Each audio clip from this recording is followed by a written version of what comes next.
Hello guys, আসসালামু আলাইকুম। শখের পেটস ইউটিউব চ্যানেলের নতুন আরেকটি ভিডিওতে সবাইকে স্বাগতম। পূর্বের ভিডিওতে আমি আপনাদেরকে দেখিয়েছিলাম যে আমার মিনি ডিম পারতেছে, আর এই মুরগিটা কিন্তু এখন প্রতিদিনই ডিম পারে। এই মুরগিটা টোটাল 7টা ডিম পেড়ে ফেলেছে। আর এর মধ্যে এই যে দেখতে পাচ্ছেন, আজকেও সে ডিম পাড়ার জন্য ঘরে গেল এবং এই যে ডিম পেড়েছে, আর তার ডিমের সাইজগুলো কিন্তু মাশাআল্লাহ অনেক বড়ই হয়।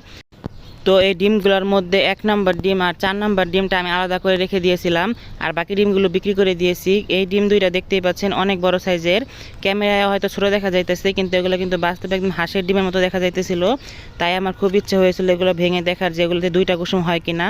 তো এই যে প্রথমে এই বড় ডিমটা ভেঙে নিলাম, আর এই যে দেখতেই পাচ্ছেন যে এর মধ্যে 2টা কুসুমই হয়েছে, আর আমার মনটা তো পুরাই খুশি হয়ে গেছে। তাই পরের দিন সকালবেলায় যে দেখতে পাচ্ছেন আবারও আরেকটা ডিম আমার আম্মু ভেঙে নিতেছিল, আর এটার মধ্যেও 2টা কুসুম হয়েছে।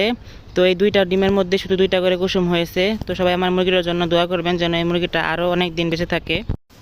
আর এখন আপনাদের সাথে একটি দুঃখের খবর শেয়ার করব। সেটা হলো, আপনাদেরকে দেখিয়েছিলাম যে আমি একজোড়া নতুন কবুতর কিনে এনেছিলাম, আর এই কবুতরগুলো আনার পরই ডিম দিয়ে দিয়েছিল। কিন্তু এই কবুতরের ডিম দুইটার মধ্যে একটা তো ভ্রূণ আসেনি।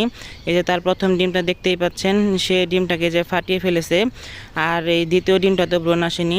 তাই এই যে ডিম দুইটাকে আমি সরিয়ে দিয়েছিলাম, যাতে করে আবার পরের বার তাড়াতাড়ি ডিম দিয়ে দেয়। যেহেতু এই কবুতর দুইটাকে আমি নতুন কিনে এনেছিলাম, তাই হয়তো এরা নতুন জায়গায় এসে ডিম পাড়ার কারণে এই প্রথমবার ডিমগুলো নষ্ট করে ফেলেছে।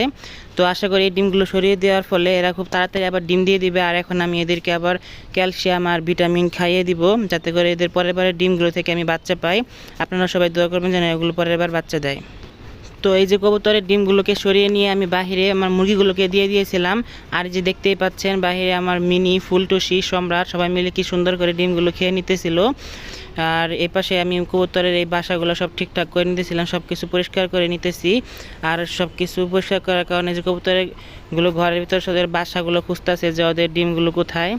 তো কিছুদিনের মধ্যে হয়তো সব ঠিকঠাক হয়ে যাবে। আর এদিকে আমার সব পরিষ্কার করে নেওয়া শেষ এবং কবুতরগুলোকে একটু বাইরে বের করে দিয়েছি। এরা একটু হাঁটাহাঁটি করতেছিল, তবে এরা বেশিক্ষণ বাইরে ছিল না। অল্প কিছুক্ষণ বাইরে থাকার পরে আবার এই যে ঘরে যাওয়ার জন্য পাগল হয়ে গেছে। দেখতেই পাচ্ছেন এরা একা এখন ঘরে গিয়ে বসে আছে। তো আশা করি খুব শীঘ্রই এরা আবারও ডিমে চলে আসবে।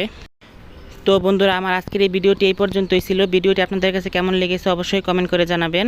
আর পরবর্তী ভিডিওগুলো তার নতুন নতুন আপডেট আসতেছে, সে পর্যন্ত আমার চ্যানেলের সাথে থাকবেন। সে পর্যন্ত সবাইকে ধন্যবাদ। আল্লাহ হাফেজ।